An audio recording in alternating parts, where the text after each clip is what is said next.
And are you refreshed? Yes!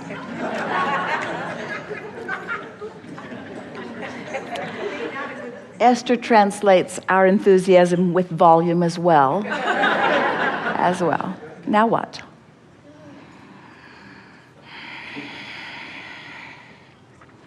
Begin right here. I have no clue what I'm going to ask.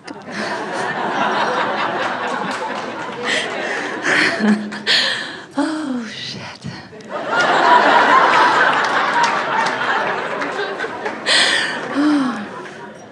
So, what is meaningful about this? The energy. Okay.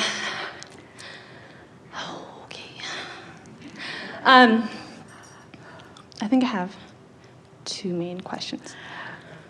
Oh, yes? Well, we're just wanting everyone to sort of take in what just took place there. So you have specific things that you want that are in your vortex. But what you've been practicing in this time that we've been in this room together is just coming into alignment with who you are. And so your grid filled in with what you wanted. In other words, you just thought it might be fun. And so it is, and it has been. We've enjoyed it immensely. Time to go back to my seat. Unless there's something that you really want to talk about, we think that the point has been made. It has. Yeah. I have just really two specific questions. One's kind of a blah. Because there's a lot of chomping at the bit out there in this room. Questions that are so peaked and so powerful, they're drilling a hole in the back of your head.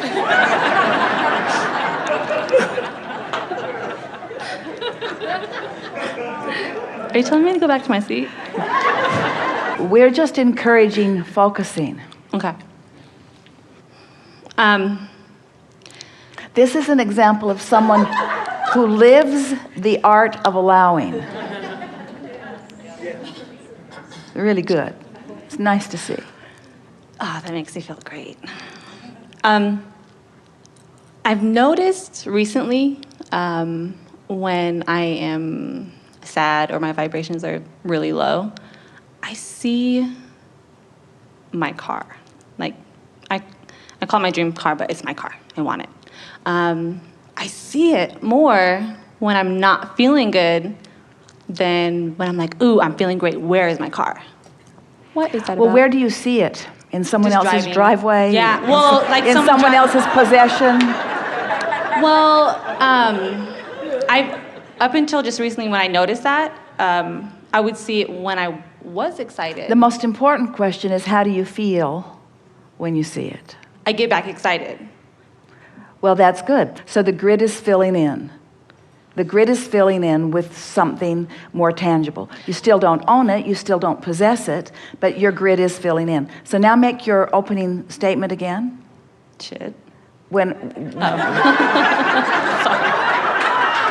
No, that other opening statement. I don't remember. Well, you said that sometimes when you're feeling sad. Oh, okay, yes. When you're feeling sad is when you see it more.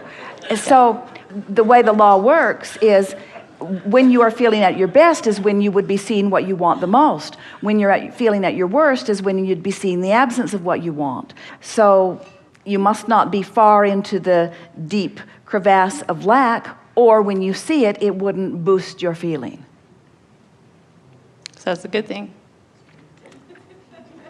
Talk to us about the car. I love it. It's mine. I know it's mine. Sometimes I daydream about, instead of me walking to the car that I have now, I'm walking up to looking at the butt of that Lexus, and it's just so sexy. And I'm like, and then I imagine just zooming around in it, and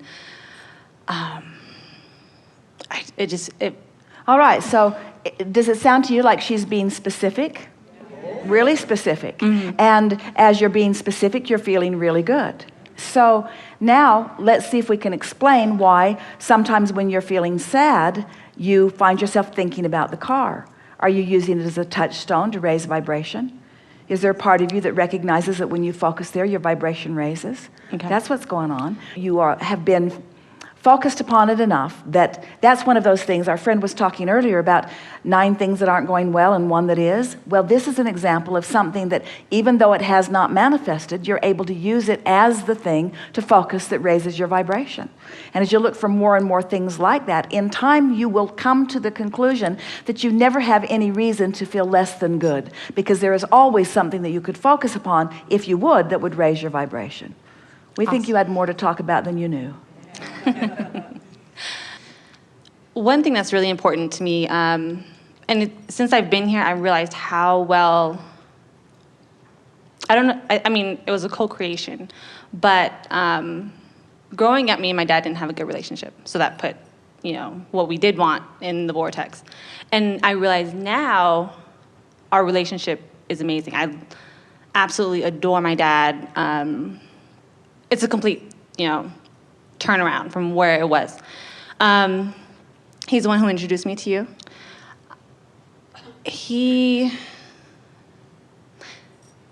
Things aren't going how he wants. And so I guess this is more of a question about him is there something I could tell him or share with him to help him just relax and just allow? Because I'm seeing him trying every time I call him. Hey, Dad, what are you doing? I was meditating or taking a nap, whatever. And so I know he's trying, but I also know that in the trying, he's not allowing. Well, here's the thing. What you want to do, as you're talking about your father, the intention that is pulsing within you is to be a valuable mentor to him, which means you want to be tuned in when you rendezvous with him. So it is helpful to watch for what's going on with you vibrationally when the manifestation of your interaction occurs. If the majority of time that you find yourself rendezvousing with him, whether you're calling him or he's calling you, doesn't matter, because somebody's getting the impulse to do it. If the majority of the time that you're calling him, you find him to not be in a good place, that means that more of your attention is upon his struggle than upon his solution. Remember, we were saying earlier that a problem and a solution have 2 very different frequencies. So the most that any of us can do for anyone else is to see them as we know they want to be. And in some cases, in fact, in most cases, you have to be very general as you're thinking about them, because if you allow yourself to be a sounding board for someone who is struggling in something, things are not working out the way they want them to be, they will, by your observation of them and by your listening to them, they will train your vibration. Actually, they can't do it, but by your attention to it, your vibration is trained into the same frequency as theirs. And so your expectation, like their expectation, ends up in the same place. So you can't help them. You can't be inspired. Your grid won't fill in with good timing and good words. You'll try to fill it in. You'll try to say the words. You'll try to motivate yourself to do it. But as we were saying, you have to go general. Just figuring that it's going to work out for him and imagining that it will. And just like you're doing with your car, seeing it as done even though it isn't. We promise you that when you strike that chord with seeing your father in the place that you know he wants to be, it'll be way more exciting than it is when you think about your car. And that's when the grid will fill in with him calling you or you're calling him. You'll say, I can't believe you called me just now. I was just having the most wonderful feeling or conversation in my own mind about you, you see. So this is a room full of teachers and uplifters and mentors, and we say to all of you the same thing. You can't help anyone if they've convinced you that they've got a problem. Gotcha. Nice to know. Nice to know. Very good. I do have... Let's leave it right there. Good place. What? Yeah. Seriously? Pouting doesn't help. It was... All is well. Further back. Stand if you think it's you. Over here. Stand if you think it's you. Further back, you're the one. It's a little like whack-a-mole.